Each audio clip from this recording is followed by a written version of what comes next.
So, let's say your pastor has a sex scandal. But before we get to that, welcome to Lessons of Faith from Joshua. And this is episode 2, entitled Surprised by Grace. My name is Jason. I'm your moderator, and the guys I'm moderating will introduce themselves.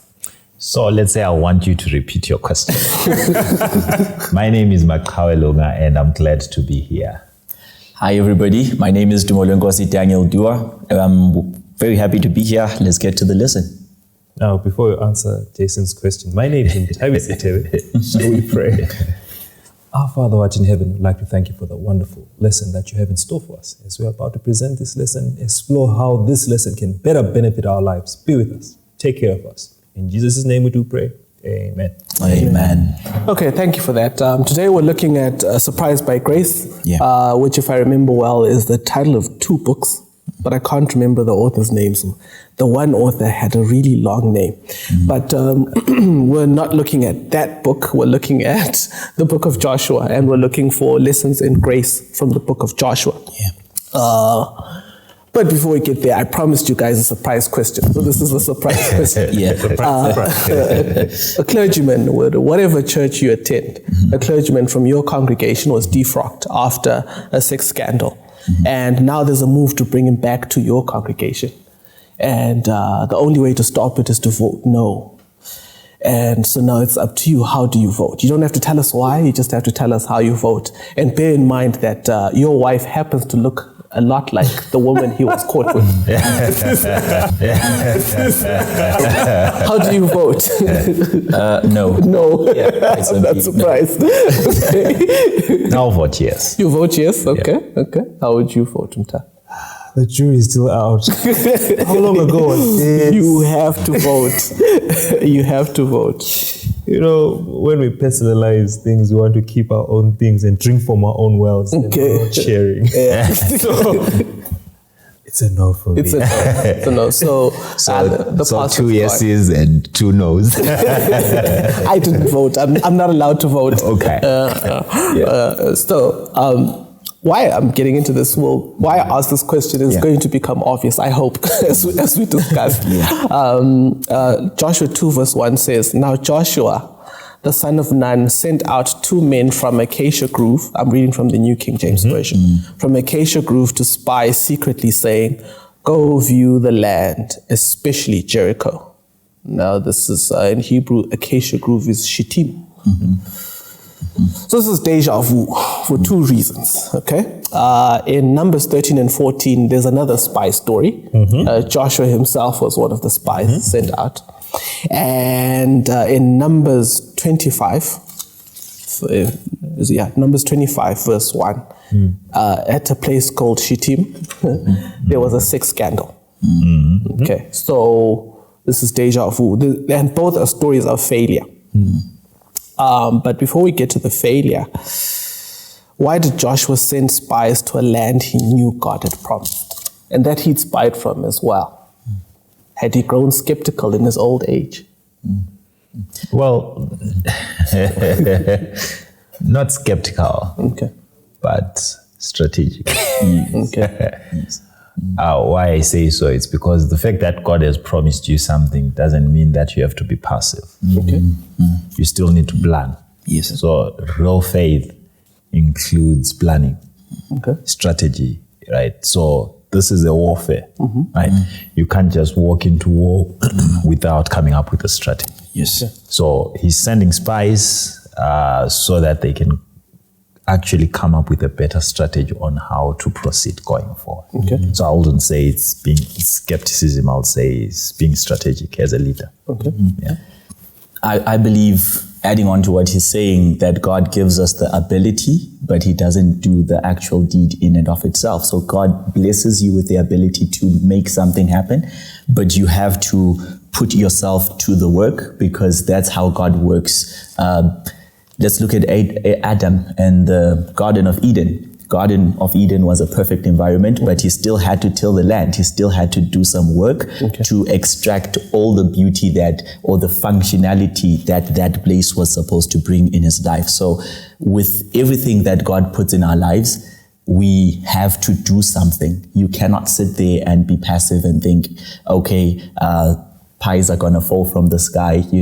You have to be active. Even if the manna falls from heaven, you still got to go and pick it up. Yeah. So there is some action on your part that you have to play.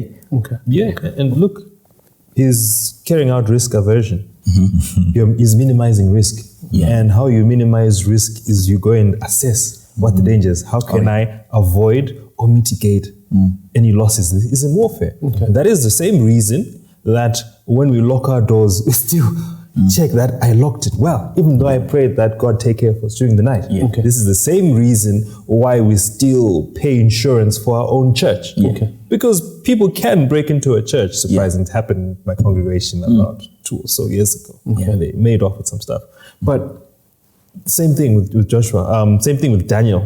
They purpose in their heart that they will not eat of the king's food, and they still had to study for the Babylonian exams, even though they knew that they were the chosen of God. Yes. So it's not unusual what Joshua decided. And remember, Joshua is a new leader.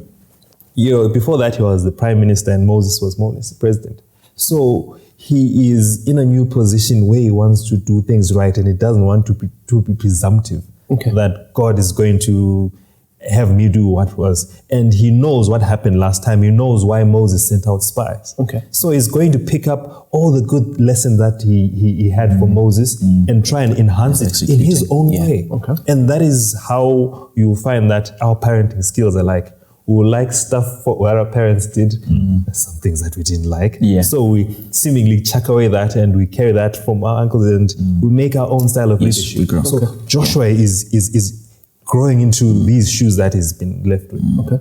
Yeah. Actually, if he was skeptical, he wasn't going to send spies. Okay. Why? Because this guy had been one of the spies 40 years earlier. Yeah. And he knew the effects of fear-based reports. Okay. So if he was skeptical, he wasn't going to send spies because they were going to bring back another fear-based report, which was going to stop them from getting into Canaan. Okay. So here it's clearly not skepticism, right? But he understands that, like what James 2 verse 17 says, right? Is it verse 17? Yes, verse 17. Let me read it here. Thus also faith by itself, if it does not have works, is dead. Okay. Yeah. Right. So Joshua understood that divine promises require human cooperation. Exactly. Right. So as a human, you need to do your part. Exactly. Towards the goal of the fulfillment of divine promises. Okay. So James says, faith. He doesn't say faith without works is in the ICU. He's not saying if faith without works is in the morgue, isn't it? No. Actually, what he's saying is there is no such thing as faith without works. Yeah. So if you're not working, you have no faith. You have no faith. Now that's incredible, because I think if you visit any church congregation, some have said even if you visit any married couple, there's 2 kinds of people. Yeah.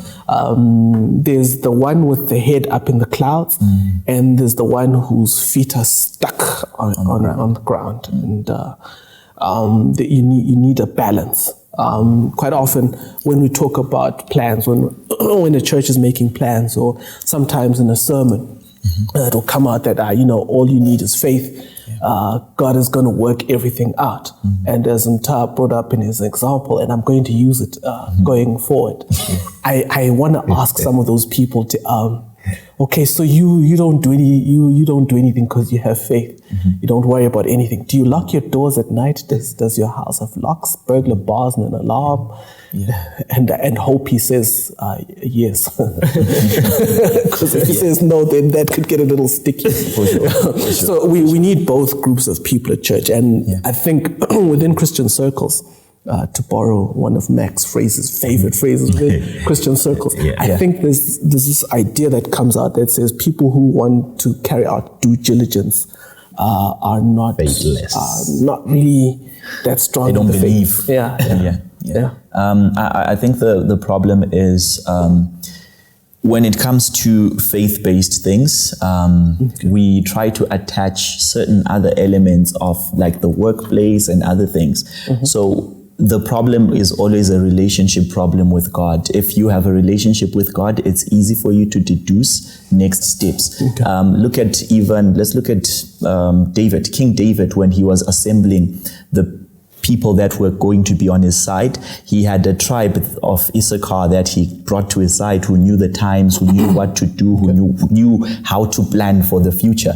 So even Israel in the old age needed people that were good at planning, who had foresight, who could see what could come and would be prepared should things go this way or that way. Yeah. So even with us in the modern day, we should never be caught unaware by certain situations. It's very not good for a Christian to be caught unaware and you're like, I don't know what to do, and you freeze. You should know what can happen at any given point in time, and when that does come your way, you should already have an idea of how you approach that problem or situation. Oh, okay, thank you. But I mean, why are they conquering the land anyway? I mean, God could have just clicked his fingers and turned the Canaanites into quantum soup and gotten done with them. Why do they have to go and conquer? Because God says, I've given you the land, take it over. And then they have to conquer it. You see, God is always wants us to be participating in this salvation aspect, and it's no different for them. I mean, when he promises us that he will be with us until the end of time, God could simply go and fix everyone and we'll be ready, but he wants us to go out there and make disciples for him. Yeah. You need to have a participative element in it. And I feel that if you don't earn your money and you are just given, how you spend it is very reckless. But if you earn every cent that you have, one of my best purchases was a winter coat that I got for $30. I paid a deposit of like maybe $2.50, and I had to pay for it within a month. If I paid within the month, I ended up paying about $27. Okay. It was one of the best purchases because I negotiated a deal. I got a bit of credit, and I cherished that coat. I can hear the accountant. I walked into that shop and like, maybe they'll think I stole this $30 coat and I paid only $2.50. But yeah, I appreciate it because I was still a student at the time, and I really wanted a winter coat. So unlike when you now have everything or you're given everything, you don't cherish it that much. Okay. You know? So Jesus, in the Godhead rather, decides that for them to appreciate what they have, they need to have a part in it. We'll give them assurance that they do have it, but all the strategy and what, it's now up to them and how they do it so that they appreciate what they are getting. But you have an interesting choice of verbs, Mta, because if I earn it, is it grace? Yeah. Yes, it is great. Please explain. Okay. He is giving you that. Okay. And so you have to have the faith that he has given me. But like I said, it's participative. Okay. But are you earning or? Well, in our definition, that's the question. Definition of grace is unmerited favor. Yes. Okay. You have done nothing to earn it. Exactly. Right. So why did they have to conquer now? Okay. It's because grace does not absolve you of your responsibility. Okay. Right. If I give you a gift, Jason, and say I've given you a check for $5,000. Okay. Right. You need to go to the bank to cash it in. Okay. You need to take part so that you cash it in. Right. There is something that you need to do. Or even if I say, Jason, I have a gift for you. The gift that I've given you is in South Africa, right? You need to take a bus, or you love taking the flight because you hate that, right? So you need to take a flight and go to South Africa to actually redeem the gift. This guy's spreading my secrets. Right? So you know gift vouchers. We know of gift vouchers, right? When you're given a gift voucher, you need to go and actually redeem it. So you wake up, dress up, bath. Even if you hate bathing. So you need to do something that you have to do so that you go ahead and get it. So grace does not absolve you of your responsibility. So they had to conquer to acquire, right? to get what God had given them. They had a part that they had to play. And another element to that, Matthew chapter 5 verse 16 says, let your light so shine before men that they may see your good deeds and glorify your Father in heaven. Amen. Part of this whole thing is the fact that God has placed us in positions of influence. So there are people that are watching. So as the Israelites were conquering and doing the actions that God had said they should do, there were a lot of people that were being converted to the faith because they were seeing God working through the Israelites. So they should always be at the back of your mind an element of, I'm an ambassador for Christ. So sometimes God will ask of you actions that you may not think are necessary, but for the people that are watching, it would be great for you to do that because it will show them that God is indeed working in your life. It's evidence-based. And let's take it to the issue of salvation. Salvation is free and has been offered to everyone. That's right. But Paul puts it in terms that shows that there is a conquering that you need to do. He says that that which I want to do, I cannot do. And that which I do not want to do, I do. It seems like there's a battle going on in his mind. It's a battle, it's a fight. And yes, salvation has been given, but I have a part that I have to do to conquer the things that go against the fleshly lusts, everything that comes. So I can't say I've earned salvation, so I'll go ahead and be reckless and irresponsible. When Jesus comes, I'll go to heaven anyway because he has given me the gift of salvation, right? Even if he has granted you the gift of salvation, you need to undo certain habits. You need to work so hard. The Bible actually says, work your salvation with fear and trembling. But remembering that it is not your works. That's where the I don't know, can I say the dilemma is, where it's not your works. For Christ lives in me. It is no longer I that lives, but Christ lives. So you are dead to sin and Christ is alive. And whatever works you do them empowered by the grace of God. Exactly. So grace creates the space and gives you the fuel, but you still have to drive. You must drive. So the thing about God giving us grace is about him, it's the act of fighting to gain the land. Also improves you as a person. Yes, for sure. I mean, when we do evangelistic meetings, it involves speaking to someone. And you can't go to speak to someone without researching. You will say, okay, today we'll be doing maybe a Bible study on creation. You don't just go there unarmed. You go, you do your research. Where do we start from? Where do this? And you find that it's very beneficial. There's always something that you will discover from the Bible. You've been reading the Bible all your life, but there'll be something new that you'll discover every day, every month, every year. And some truths are enhanced. Like each time we get to talk about the creation Sabbath. I think creation is one of the things that helps me believe that there is a God. Because there is no way, absolutely no way, that all this could be happen by chance. So you find yourself, you study, and then you impart what you have learned. And both of you are now learning. He or she is going to pose questions to you that help you think, and then you refer to the Bible. And both of you are learning. Thank you. No, I'd entitled this section, Second Generation Faith. Because what we've been doing here is unpacking why God brings people back to where they failed. It's deja vu. Spy story, we failed. Shittim, we failed. Well, our ancestors failed. This is a new generation that's come up. And now they have to go forward from the place where their ancestors failed. And the question I'd have for you guys is, what would you say to that clergyman's son, the one from the first question, who's tempted to lose his faith because of the scandal? In my time, I've known guys whose fathers were clergymen who've had scandals over the years, and some even haven't had scandals. But I've noticed that they've struggled to stay in the faith. There's something about, the people whom we think are heroes when we look at them from a distance, but those who live with them know they're not heroes, and they sometimes struggle to hang on to the faith. So what would you say to that clergyman's son? Dumo and Ntayo voted no. we're not bringing your dad back. And then his son says, I understand why you didn't bring my dad back. In fact, I'm thinking of leaving the faith too. What would you say? You see, the thing is that we always forget that the person who got the calling is not the son.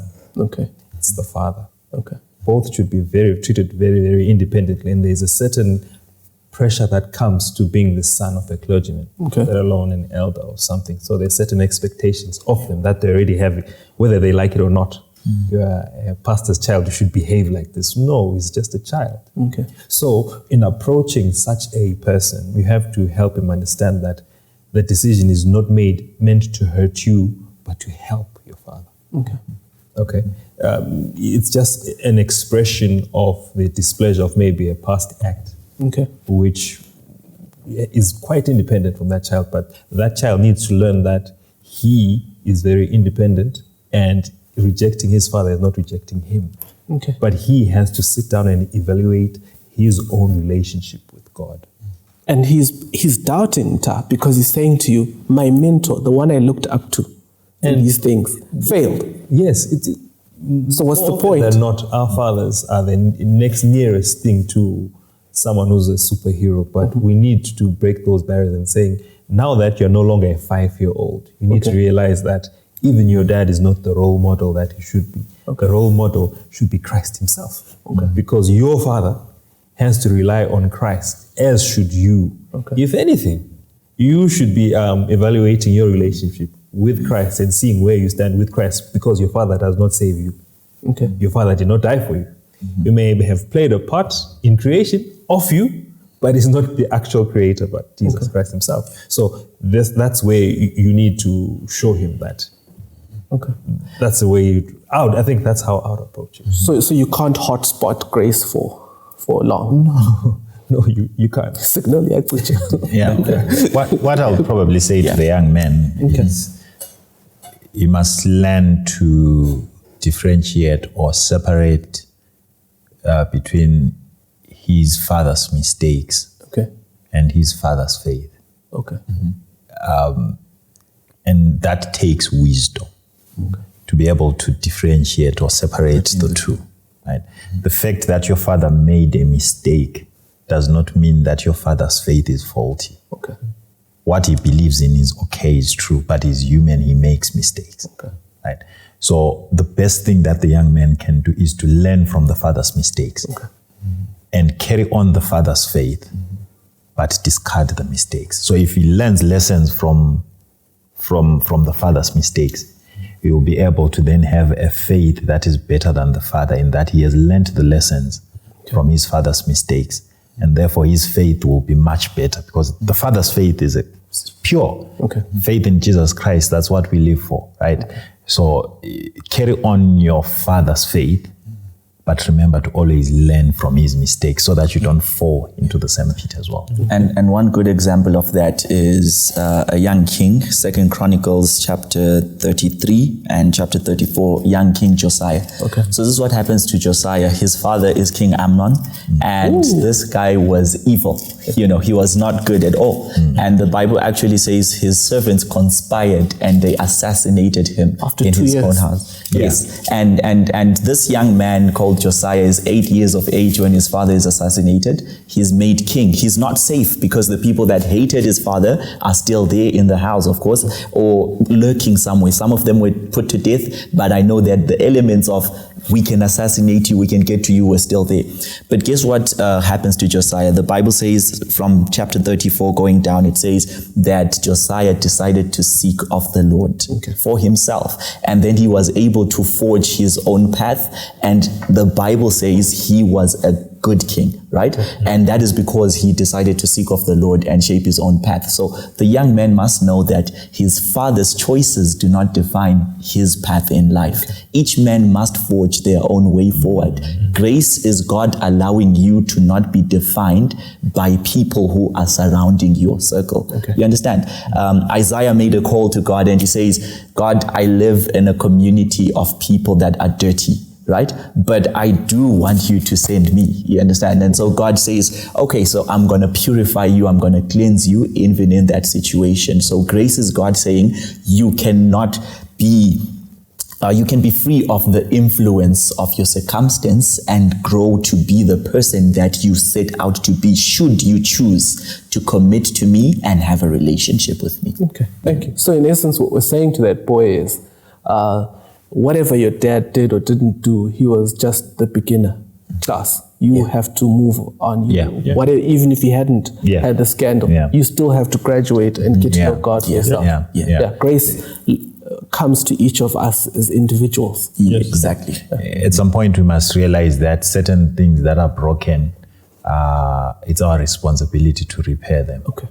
Right. So whatever the father did, we always talk about generational curses and what. Sometimes it's your part to play to repair that or undo that which is in the past. So ask yourself: are you rejecting something? Are you rejecting something because it's broken, or you are rejecting it because you have failed to repay it? Okay. Most of the time, we reject because we have failed to repay. So I think we need to take up the responsibility and repair that which is broken. I think our generation needs to hear that the most, because at some point we need to realize that we've become the background now. Always complaining. I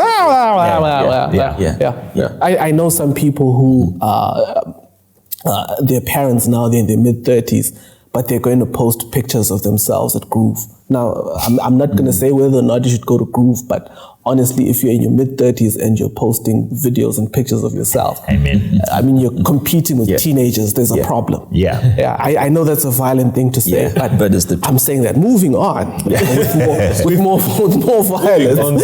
The next section is 007 Rahab story. Why 007? Because it's a spy story. Is this bonded with? It's a spy story. Okay. It's a spy story. And now they say spying is the world's second oldest religion. So, profession. And so these guys these two guys who are in the world's second oldest profession meet a woman who's in the world's oldest profession. Her name is Rahab. And she hides them when the king's agents come looking, the counterintelligence comes looking for them, and she hides them, and then she tells them a lie. Says, those guys, they were here, but they went that way. If you hurry, you'll catch them. And the counterintelligence leaves in a hurry to catch them. And then she makes a confession. I want to read it. Joshua 2. Verse 8 to 11. I'm reading from the New King James Version. It says, now before they lay down, she came up to them on the roof and said to the men, I know that the Lord has given you the land, that the terror of you has fallen on us, and that all the inhabitants of the land are faint-hearted because of you. Man, that's a bold thing to say. For an idolatrous woman to say something like that, that's an about turn. But she continues. She says, for we have heard how the Lord dried up the water out of the water of the Red Sea for you when you came out of Egypt, and what you did to the two kings of the Amorites who were on the other side of the Jordan, Sihon and Og, whom you utterly destroyed. And as soon as we heard these things, our hearts melted. Neither did there remain any more courage in anyone because of you. For the Lord your God, and this is incredible for her to say, He is God in heaven above and on earth beneath. And then she makes a request. In the next two verses, she says, now therefore I beg you, swear to me by the Lord, since I have shown you kindness, that you also will show kindness to my father's house, and give me a true token, and spare my father, my mother, my brothers, my sisters, and all that they have, and deliver our lives from death. Woo! That's great. Now Hebrews 11:31 says she's a hero. But why does it include her even though she lied? I thought lying was a sin. Does God's grace suspend His law? Is it subjective? Does he have to switch off His law to be gracious to us, or ignore it for a bit and then? No, this is a very good question, and very difficult as well. I remember when we were reading in the previous quarter when it says God remembered the Israelites. God remembered what the promises He had made to Abraham. To who? To his son Jacob, Isaac and Jacob. And I'm thinking, God is remembering sinful people like you and I. Abraham, who's this? This is my sister. God has called you out of the Chaldees, sends you to this place, then you go to Egypt, and then you say this is my sister, fully knowing he was. Oh, she was. Yeah, She was. But he still counts and says, I am the God of Abraham. What did Jacob do? His mom conspired. But who's to say that God was not going to take care of Rahab if she had not lied? Just like Jacob was already chosen. It says as two fighting nations, Jacob and Esau. Okay. The younger shall serve the older. So the prophecy was already there. Rebecca didn't need to trick her husband. Yeah. But it so happened. But I don't think it was the first time she did that, by the way. Just as an aside. Rebecca. Of course. Because the confidence, I prepared like that. Yeah. It was probably not the first time he'd eaten his own goat. But if we look at Rahab, I think maybe for us to be clear, Hebrews 11 does not commend her for her lie. Okay. But for her faith. But for her faith. Yes. Yes. And what was the faith? She chose to align herself with God. Okay. Right? So here she's being commended for her choice to align with God more than her ethics. Okay. And anyway, if we're to talk about her ethics, remember she's an idolatrous woman. Yeah. She's a prostitute. She lives in a heathen nation. Right? So God is coming to meet her at her point. She'd never where got she beyond is. the verse. Right. Yeah. She never got beyond the verse. Right. God is meeting her where she is. Where she is, yeah. Right. Maybe to her in her situation, lying was okay. Okay. Yeah. But what we need to notice about God values direction over perfection. Yes. She's stumbling in the right direction within her context. Yes. So I think we make a mistake to think that people have to be perfect for them to be aligned with God. With God. Right? This is someone who's been, what do you call those people who eat other people? Cannibals. Cannibal. So this is a person who's been a cannibal and they have repented and they have come to your church. And and you're now having potluck and they decide to eat chicken. And there you are saying, this person is sinning, they're eating chicken, they must not be eating any flesh foods, they must be eating vegetables.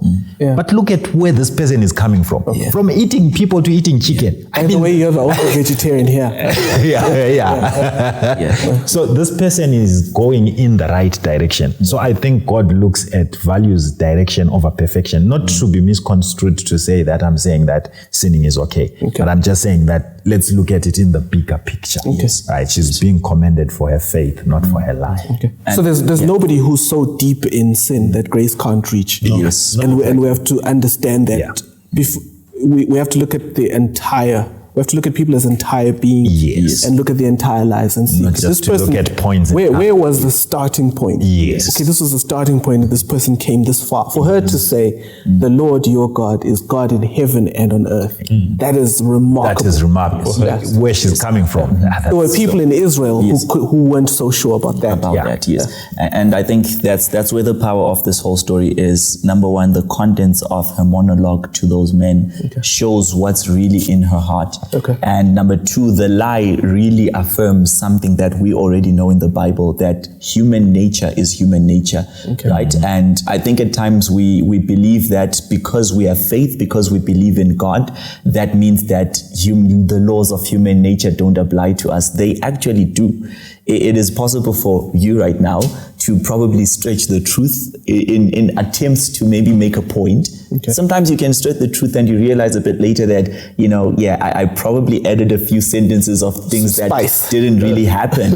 And that is not to say that your aim is to be misleading, but that is the law, that is human nature. So that human nature must be brought into subjection of the bigger picture, which is an understanding of who God is, right? And when that happens, that's when we're saying that grace overwhelms our human nature and God can work with us even though we are prone to make mistakes. So we fall, and even though we fall, like a righteous man, what does the Bible say about a righteous man? You fall seven times, but they get back up every single time. So I think the problem is a lot of people. I met this other young lady this time. I was coming from church. She dropped off from a combi and she had a short skirt on. I knew where she was coming from. And this is around 12, just after church. She comes to me and my friend and she says, listen, Guy, I'm so tired of this life. Like, she just broke down crying. And mind you, I think I was very young at the time. I didn't know what to do, But I realized that there are people who are experiencing certain things, not because that is ideally who they are, but circumstances have caved them into that space. And it is our responsibility to remind them that that space is not what God created or designed for them. They can easily move out of that. So Rahab's plea is for God to take her out of a space of Jericho where she's used to lying, where she's used to promiscuity. And she's saying, I know that there's a better way, I haven't seen it for myself, but I do know there's a better way because God has done so many things for you and I want him to do them for me. So our lives should always be a testament to what God has done for us. I should be able to say that God took me from a space where I was a drinker, a heavy drinker, and he's put me in a space where I realized that that's not what should define me, or I cannot make excuses for that by saying life is hard and this and that. Those situations cannot cave us in and make us think that just because we're dealt a difficult hand means that we're supposed to live our lives according to the hand that we're dealt. Thank you for that. So grace is not magic dust. No, grace is not witchcraft that does instant things, and it just means there's work to be done. And as long as you commit yourself to doing that work, then you're a hero of faith. That's incredible. Jason, if you hope look for at everyone. All the characters in Hebrews chapter 11. Okay. I'm struggling. I'm struggling to see how these people are even called heroes of faith after what they had done. But like we're seeing a God of second chances who sees where we are and sees the progress that we're making and still has the ability to believe in us. Your Abrahams, your Sarahs, they're not the perfect people, but here they are being counted as heroes of faith, just like Rahab is counted in the genealogy of the Savior. How cool is that? So if he can do that to Rahab, who had never been to church or had read, but she was seeing these things, saying, no man, this is extraordinary. There must be a God somewhere. And that was a moment of saying, look, this is God presenting himself. Let me do something. And he is coming to conquer this city. So let me make sure that I'm on the right side. And by getting assurances from the faith that she had, that these people will keep their word.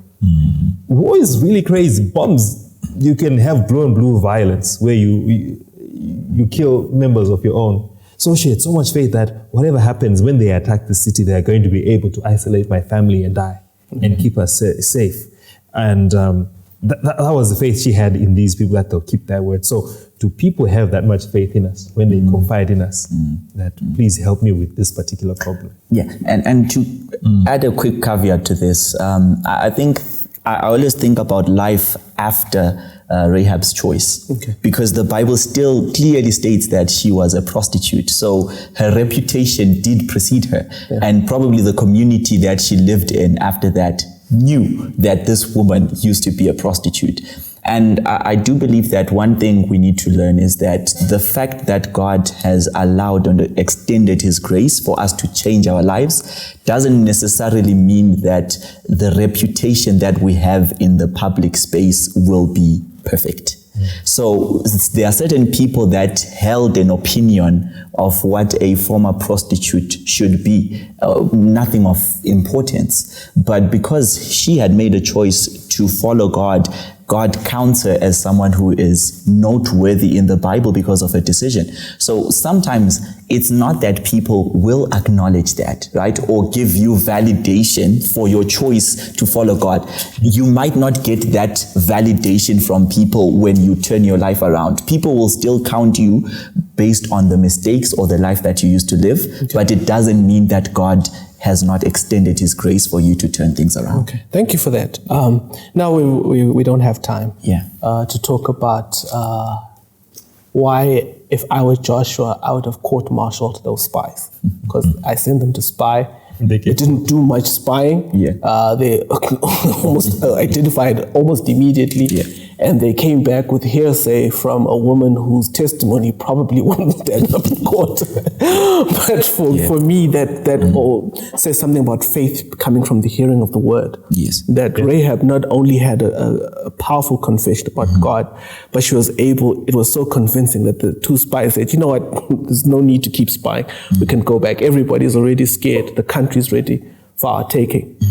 Yeah. Now, Just a quick one on that. Yeah. The simple answer to that is faith recognizes faith. Okay. Okay. They got in, they discovered that there's someone who believed in the word that God had told them. Because in verse 9 and going down, she says that I know that the Lord has given you this land, blah, blah, blah. Like, that's all the confirmation. the reputation of God has gone ahead of us. So that's all the confirmation we needed. They went back. So here we find grace making friends out of people who were enemies. Yes, because look at it this way. You've got one hand, the Gibeonites. You've got one hand and Rahab. Rahab heard, the Gibeonites heard. They more or less, the Rahab lied, and these ones tried to have a lie there. And then they wanted to be spared.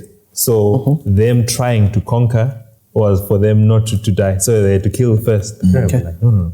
I want to be spared, but I'll go the other way. They wanted deliverance. Both wanted deliverance. But the long-term status is that they were made servants and she was recognized for full citizenship. And they both lied. Yeah, and I want to get to that because that's the next section.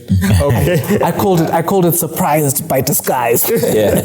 Bouncing off surprised by grace. Anyways, that's from Joshua 9. Now in Joshua 9, this is after Joshua and the Israelites had kicked a lot of people in the teeth, and the Gibeonites realized that we're going down here, and they decided, let's disguise ourselves as people from a far country. They even had moldy bread. And I want to zoom in.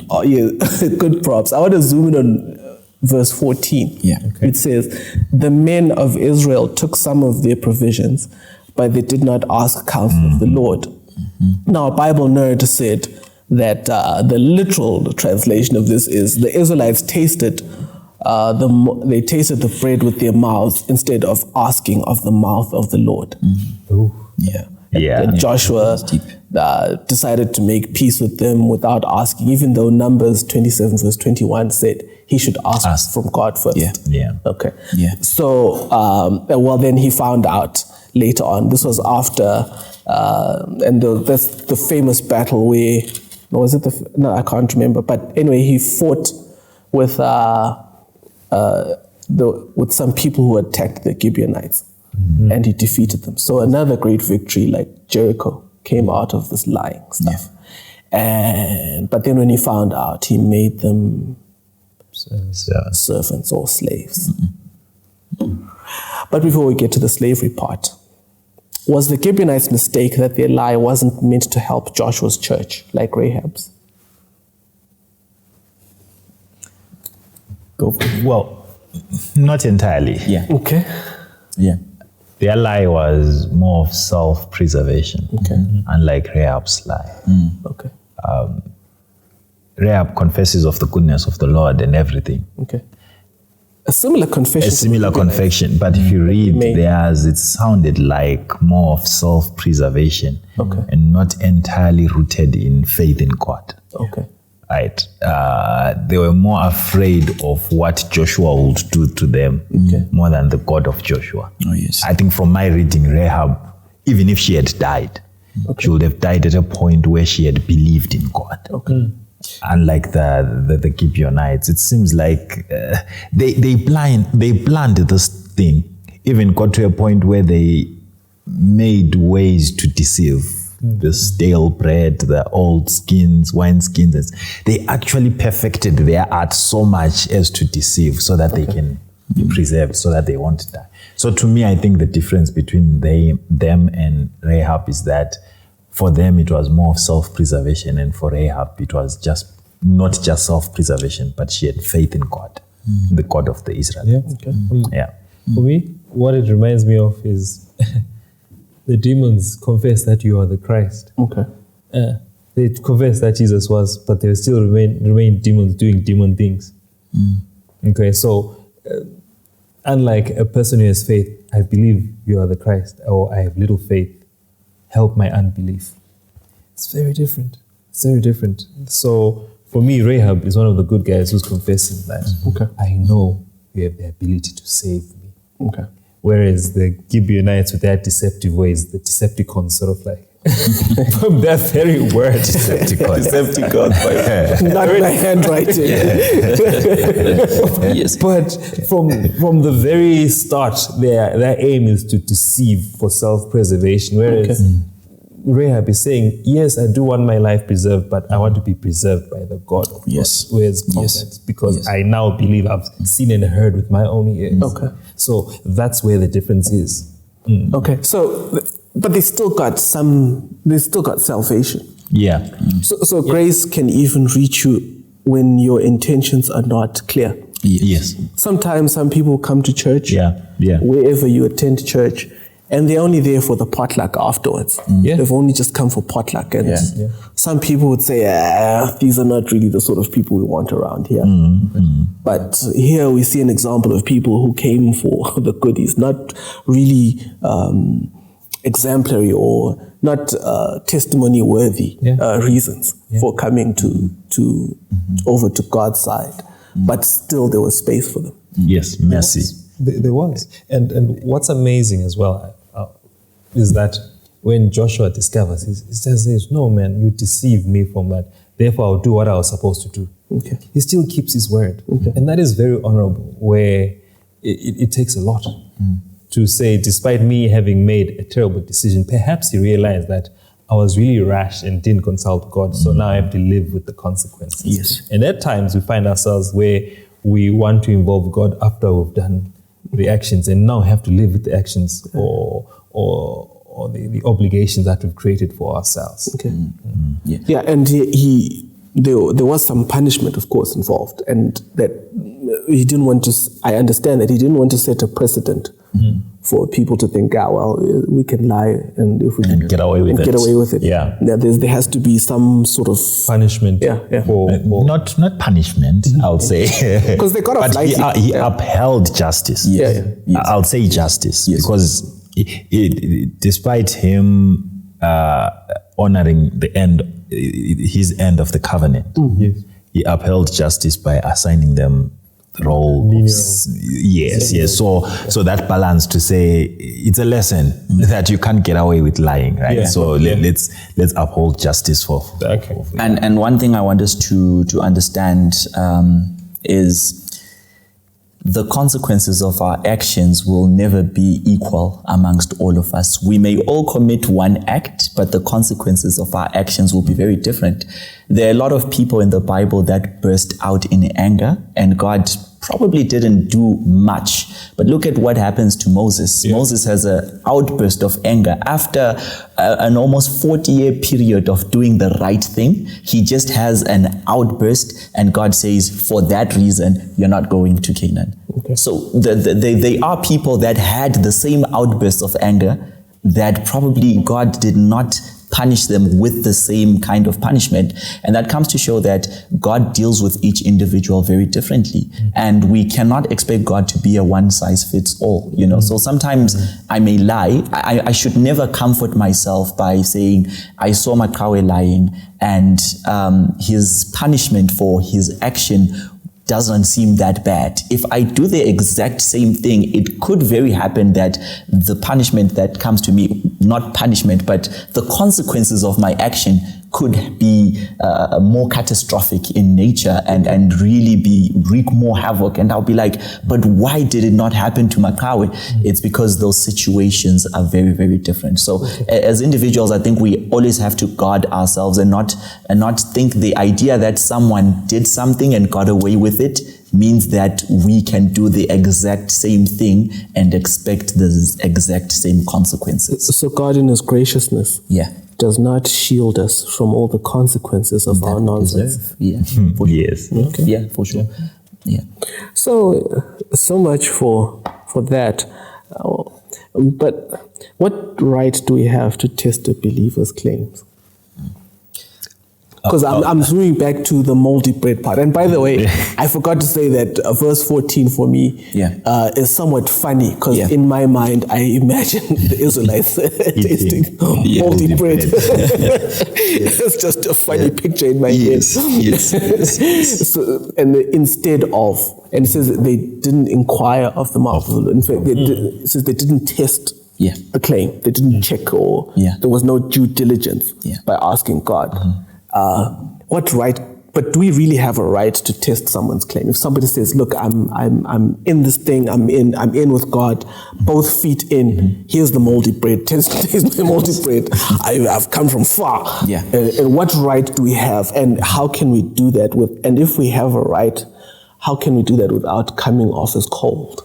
The Bible gives us that right. Okay. I was looking for this too. Us that right? I was looking for the verses, right? So 1 John chapter 4 verse 1 says, "Beloved," I'm reading from the New King James Version. "Beloved, do not believe every spirit, but test the spirits.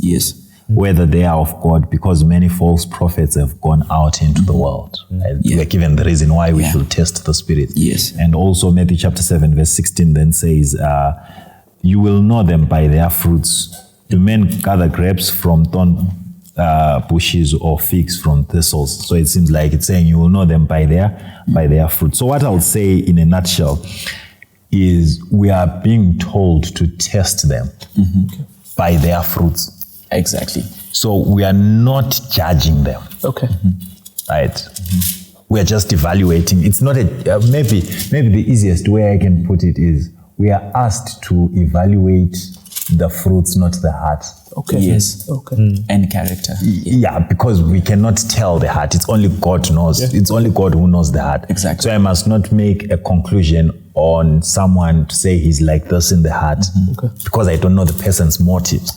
So all I can do is to evaluate the fruits and not the heart.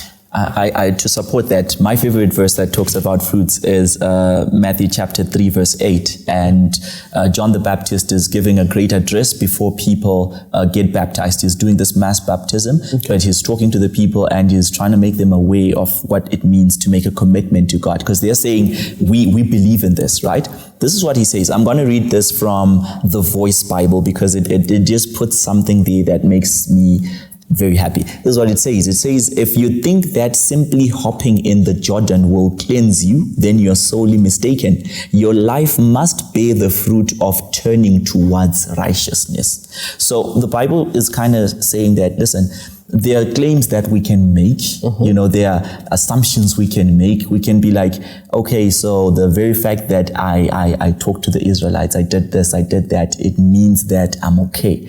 But God is saying, no, the expectation is that not only should the motive be right, but it should be accompanied by actions that prove that you really believe what you're saying. You understand? So there should be affirmative action always in whatever that we do. So most of us, the problem is we think that jumping into the Jordan is quite simply enough. You do one good thing for one day and you think that makes you right forever. The fact that you made one good decision in your life, Makau, and you said, okay, I'm not gonna, let's just say your choice is not to eat pork. You think that not eating pork automatically means that everything else that you do is not counted as something important. So that's where we need to turn our minds around and say, we have to be all right on all aspects of growth, not just the ones that are publicly visible. And Jason asked, I think there's something you mentioned that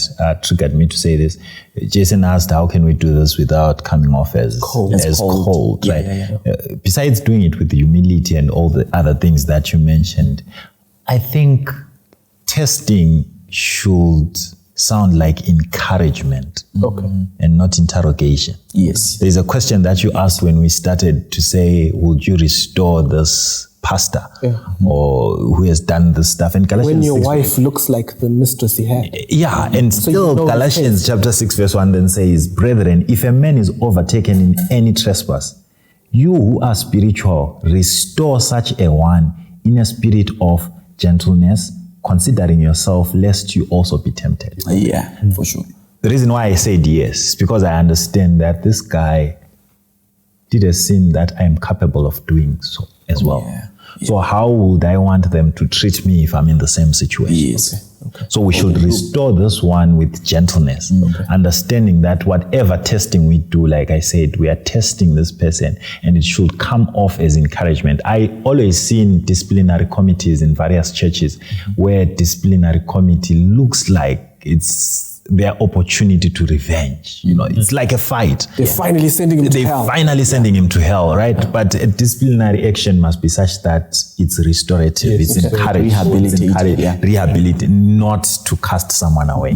So should we test God's claims as well? Because the reason we all got into this mess is way back in Genesis, God said, if you do this, you live. And then somebody else said, God, who needs that guy? So God is already operating under suspicion.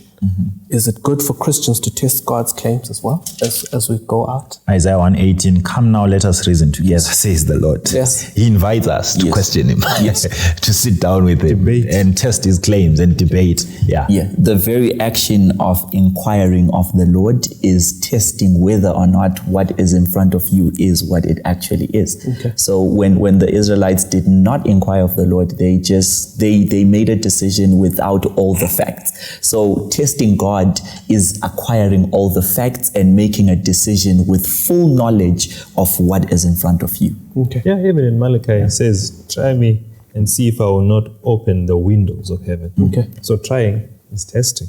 And in Matthew chapter 28 verse 20, he encourages us to go ye and baptize all nations, teaching them to obey.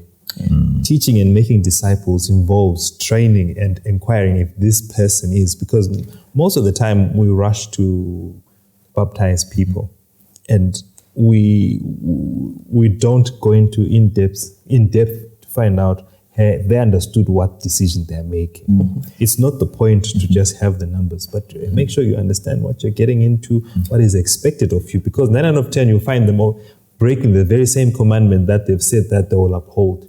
But because they didn't fully understand its implications. So you have to test them for their own benefit, not for you, for their benefit, so that they know, because when they fall and then they're disciplined, it could be the way out, how we chuck them out. So we need to be really careful about how we treat these new believers and the teenagers or this generation that always gives us a headache. And in one line, we test God to seek the truth, not to validate our doubts. Exactly. Thank you for that. So grace is not a cover-up. Grace is transparent. Grace doesn't pull wool over our eyes. It's not to make us dumber, it's to make us sharper. And so that's why we can trust God. Amen. We'll ask Dumo to give us a closing prayer. Okay, let us pray. Father in heaven, we are grateful for this opportunity, for this moment that you've given us. The word is so clear. The word is giving us lessons. May these lessons seep into our hearts. May we try them out. And when we try them out, may you meet us halfway. Show us that it is not in vain that we try to serve you. And when all is said and done, what we're praying for is that everything that we say, everything that we have done may have not been in vain, but our names are there in the Lamb's Book of Life. In Jesus' mighty name I pray. Amen. Amen.